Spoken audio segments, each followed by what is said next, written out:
Two.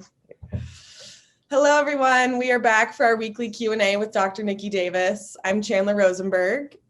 Today, one of our members wants to know, can oil be part of a healthy plant-based diet? A question everyone wants to know. Yes. So great question.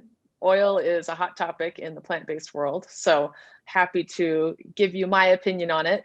I think, first of all, recognizing that there are different forms of a plant-based diet. So there are some people who are vegan for the environment or for the animals. And that's actually the way that I started eating this way, is I'm a vegan first.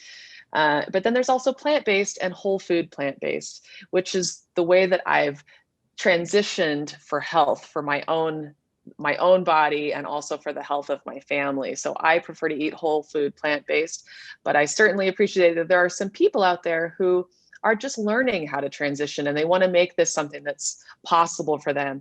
And if you get oil out of your diet, it's really hard to eat out, so I can appreciate that there are some people who say, well, I still want to have a little bit of oil. But today I just wanted to kind of give you an idea of what are some of the health impacts of oil so that you can make that decision for yourself at any time.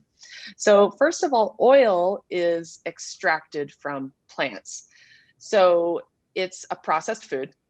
It is, if you think about a tablespoon of olive oil and what it took to get that, you're talking about thousands of olives, and I don't know the exact number, but you're having to extract that oil from every single one in order to get that small amount of oil. So it is processed.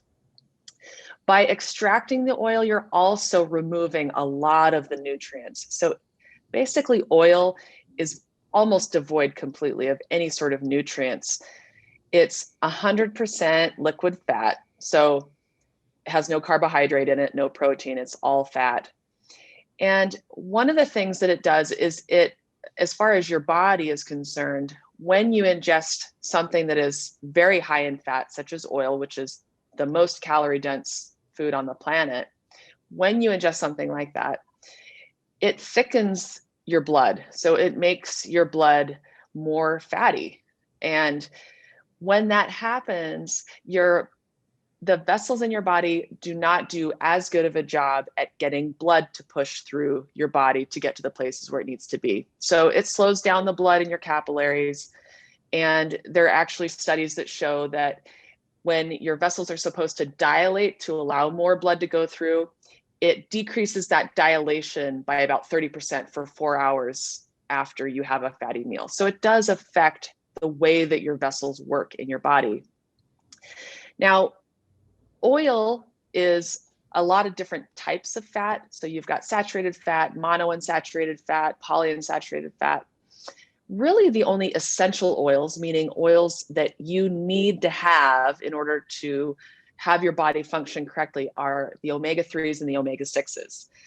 And those are because you need them for brain function. So that's very important. But the need for that is actually quite low. So only about 1 to 3% of your total caloric intake needs to be omega-3s and omega-6s. Luckily, those are also found in plant foods. So for instance, the amount of omega-3s and omega-6s that you get out of 1 cup of olive oil would be in about a tablespoon of flax seeds. So 1 cup of olive oil has 1,900 calories and 30 grams of fat, whereas you've got a tablespoon of flaxseed, which is much, much lower in calories and fat. So it's just about what are you trying to get from it. If you're trying to get the omega-3s and omega-6s, there's actually a better way to do it than by ingesting the oils. Now, one thing that people will say with oil is that it contains antioxidants, so polyphenols. And actually, the reason that the oils contain that is because it's actually contained in the whole plant food. So if you're looking to get those antioxidants, it's actually better to just get it from the source, from the whole food, instead of trying to get it from the processed oil. And just to make the point, polyphenols, so if you take 4 leaves of lettuce, that gives you the same amount of polyphenols as in 1 tablespoon of olive oil.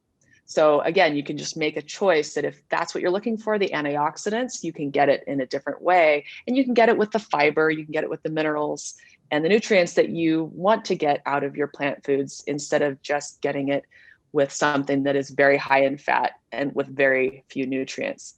And Chandler, one of the other things I was just going to mention is, some people worry about what can they make or what can they eat if they're getting rid of oil, because some people, that's what they use to help saute and cook and things like that. So I would say one of the things for me when I decided to limit the oil in my diet was I needed a really good nonstick pan. So that's number one. You got to find a really good nonstick pan so that you don't have to use the oils to help things from sticking to the bottom. The other thing is I have an air fryer. So it's a way that I can crisp up things without using oil. So I can make French fries, or we even crisp up tofu, and it just makes it crunchy and crispy. And you can do that as well. In fact, one of the things that I just purchased was something where I can make my own corn tortillas to make taco shells, because you can buy corn tortillas that don't have oil in them, and then you can make your own tortilla in the oven so that it's crispy and it doesn't have that oil in it. And then the other thing is, if you are sauteing, you could use vegetable broth instead. So that's another way that you could saute something and not use the oil. And then if you're doing any sort of baking, there are actually a lot of things that you can use instead of oil. One of the things that I use a lot is applesauce. So I just replace a recipe that has oil in it and I'll use applesauce instead. So overall, I think that if you're just looking to transition to more of a vegan plant-based diet, that if that's something that you need to continue to keep that going, that's great.